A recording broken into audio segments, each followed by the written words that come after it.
Ito naman guys, this is blessings, no? Bibigyan kayo ng chance ni universe para magtamasa or magtamo ng mga matatamis na biyaya ngayong February, mga kapiksi. Sorry.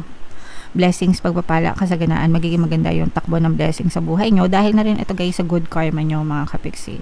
So you are being rewarded by a lot of blessings dahil sa mga good karma mo, dahil sa pagiging mabuti mo guys, okay?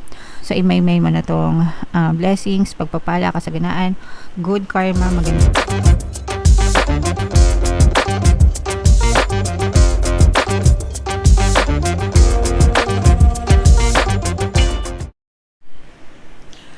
Hello guys, hello Capricorn, welcome back to Pinay Pixie Tarot.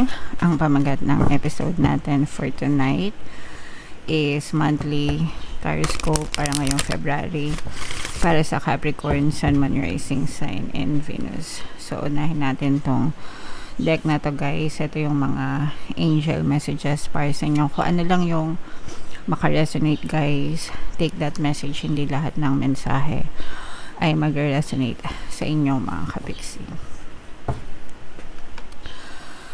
So una, it's up to you guys, no, yung mangyayari sa buhay nyo palaging sa inyo nakasalalay, hindi sa akin guys, no, hindi sa akin, hindi sa reading ko, sa inyo nakasalalay. Kahit na magaganda yung mga reading, kung wala naman kayong ginagawang maganda sa buhay nyo, wala ring mangyayaring maganda sa buhay nyo guys, okay?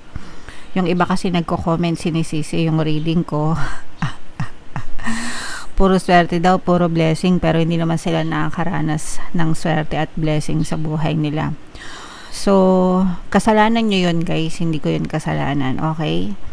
Again, ang mga readings natin, ini-interpret lang natin kung ano yung nakikita natin sa cards, pero kung yung energy nyo hindi naka-align sa energy ng reading, hindi nyo ma-experience yung mga blessings at swerte na yon, okay? Alright, so sa'yo nakasalalay guys, no? It's up to you kung gusto mong gumanda yung buhay mo, kung gusto mong maging ma-okay, kung gusto mong i-bless ka, kung gusto mong maging maswerte ka, doon ka mag-focus mga kapiksi. Iwasan mo yung reklamo, iwasan mo yung negativity, at iwasan mo yung paninisi sa reading ko kung hindi mo na-experience yung positivity ng reading mga kapiksi. It means na hindi ka align sa energy, hindi tama yung energy mo, kaya hindi mo na-experience yung mga reading na yon, okay? Alright, and eto guys, this is a timeline, no, in the near future, malapit na to, mga kapiksi. So in the near future, maaari kang maka-experience ng movement sa iyong physical reality, na yung mga dasal mo tinutupad, yung mga hinihiling mo magkakatotoo, yung mga minamanifest mo, maaari kang makita ng movement, ng progress. Kaya kailangan mas maging consistent kayo. Pwede pa tong tumagal guys, depende sa mga balakid nyo yan. The more na negative kayo, the more na mareklamo kayo, the more na stress kayo, the more na worried kayo, mas lalong tumatagal yung energy ng reading, yung energy ng manifestation guys, okay? So stay focused and stay consistent and always be grateful guys. And ibig sabihin nito guys, let go, no? Energy ito for February, so ibig sabihin na matatapos na yung January guys. Kung hindi pa kayo nagla-let go sa past nyo, sa mga 2025 era nyo, no, this is a reminder to let go mga kapiksi, and focus on 2026, focus on the present, focus on your goals para in the near future ma-experience nyo naman yung mga kagandahan na pwedeng maganap sa buhay nyo guys, okay? Alright, so yan yung angel messages for you guys. Tingnan naman natin yung, ito naman yung mga mensahe sa inyo ng person nyo. Para sa love naman ito guys, this is more on dark messages, no? So kung hindi kayo nakaresonate, kung ano lang yung makaresonate guys, yun lang yung i-take nyo as message guys, okay? So yung first message guys, it's too late, I moved on and do not wish to reconnect. So magre-resonate ito sa mga kapiksi natin na hiwalay na, Baka may mga inaantay pa kayo, mga ex, mga ghosted, ganyan. For some of you, too late na, no? Ayaw na ng person mo. Based dito sa energy na to, naka-move on na siya, ayaw niyang mag-reconnect, ayaw niyang kumontak, no? Kaya siguro, hindi siya kumokontak sa inyo kasi ayaw niya. Para sa kanya, tapos na, too late na mga kapiksi. Okay? So, yan yung first message. Another message, guys, I knew I was losing you but I didn't do anything to fight for you. Alam niya na pawala na yung relasyon pero wala siyang ginawa, guys, and eto nga, naka-move on na siya as of now. So parang hindi niya pinaglaban, hindi, para sa kanya hindi kalaban-laban siguro, no? Pwedeng maraming stress ito mga kapiksi. Sometimes kahit mahal mo yung person, pero pag too much stress talagang bumibitaw, guys, sa relasyon.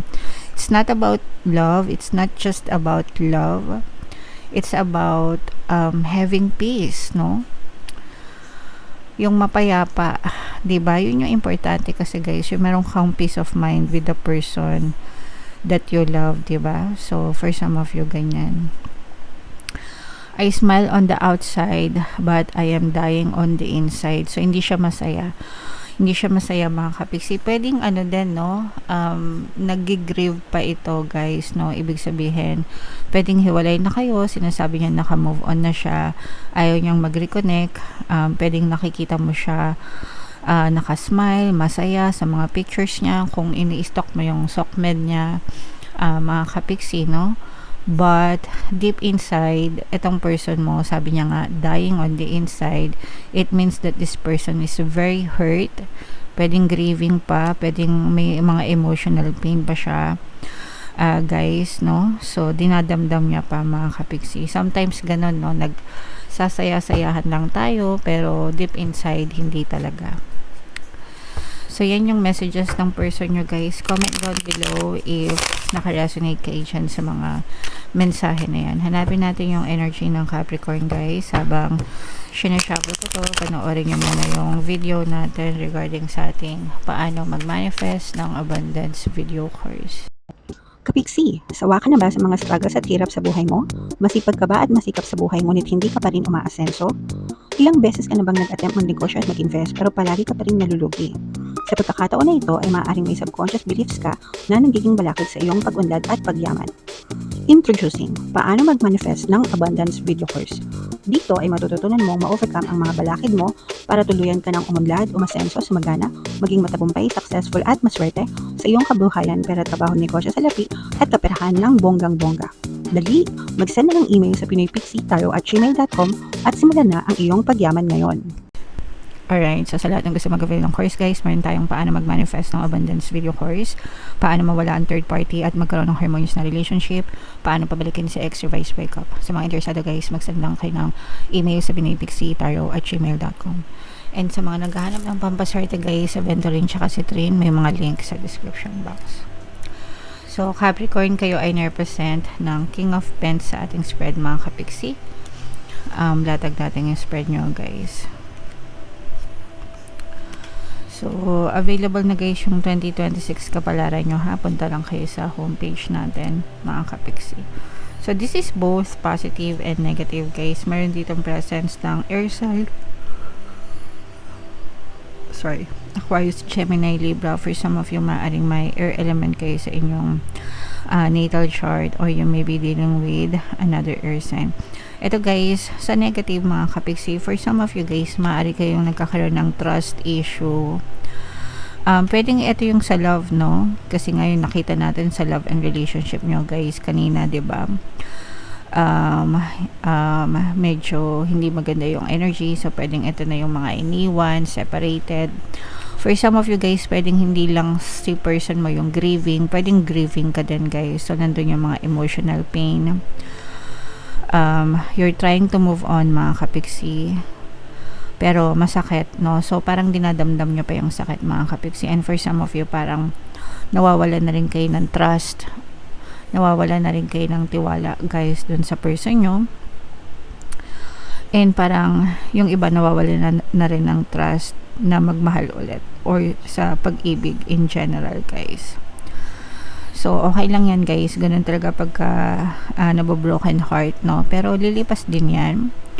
And magiging ma-okay din kayo, mga kapiksi. And doon mo marirealize na pwede ka ulit magmahal, guys. Okay? So, ito guys, if ever na na-experience nyo to, pwede kayo makinig ng Ho'oponopono and Self-Love Subliminal natin sa ating channel para matulungan kayo na makamove on, mga kapiksi. Alright? Ito naman guys, this is blessings, no? Bibigyan kayo ng chance ni universe para magtamasa or magtamo ng mga matatamis na biyaya ngayong February, mga kapiksi. Blessings, pagpapala, kasaganaan, magiging maganda yung takbo ng blessings sa buhay nyo dahil na rin ito guys sa good karma nyo, mga kapiksi. So you are being rewarded by a lot of blessings dahil sa mga good karma mo, dahil sa pagiging mabuti mo, guys. Okay?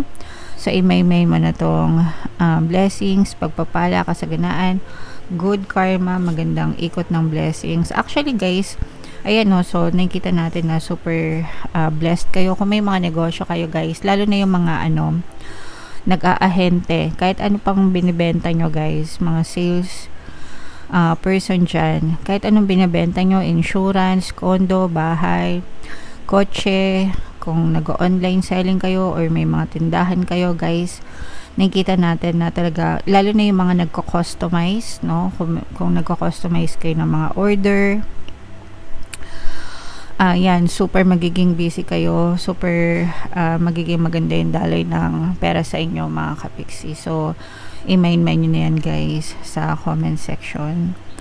And maganda, ito naman, guys, energy ito sa relationship, sa non-romantic, no? Kung iniwan kayo ng person nyo sa love, masaya naman yung relasyon nyo sa mga kaibigan nyo, sa pamilya nyo, mga kapiksi.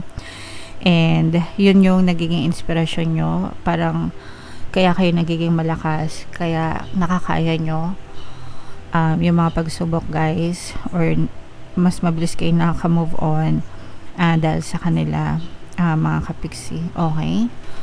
Lalo na kung meron kayong mga BFF, best friends, ganyan, so parang nasasabi mo sa kanila, naiiyak mo sa kanila yung mga hinaing nyo, guys. So mapalad kayo dahil may mga kaibigan kayo na ganyan. Alright? So, you will be healed, mga kapiksi. Magkakaroon din ng positive change sa buhay nyo once you are healed.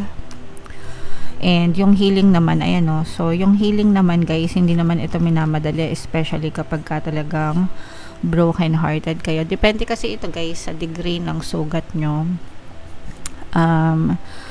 Pwedeng malalim yung sugat nyo, pwedeng magaan. Syempre kapag magaan lang, mababaw, mas mabilis maghilom yung sugat. Pero kapag malalim yung sugat, syempre mas matagal maghilom, guys.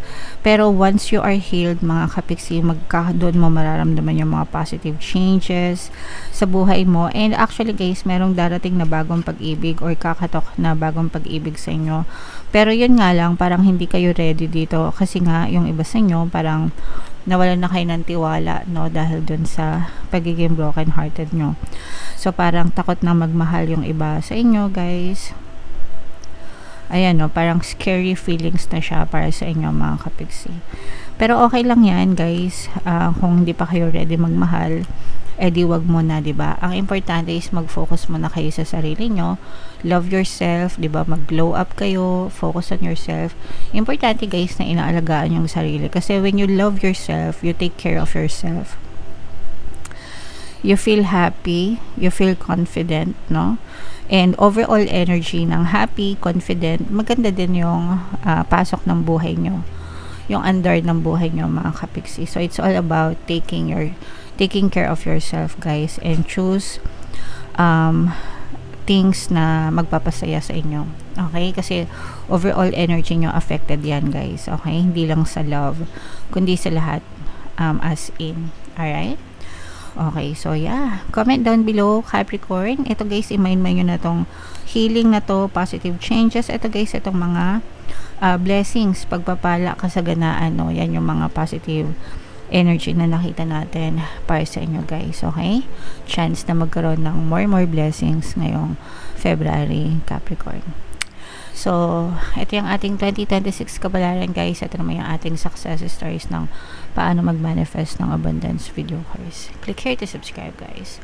Thank you for liking, sharing, and subscribing. See you next time. I love you all. Have a nice day. Bye-bye.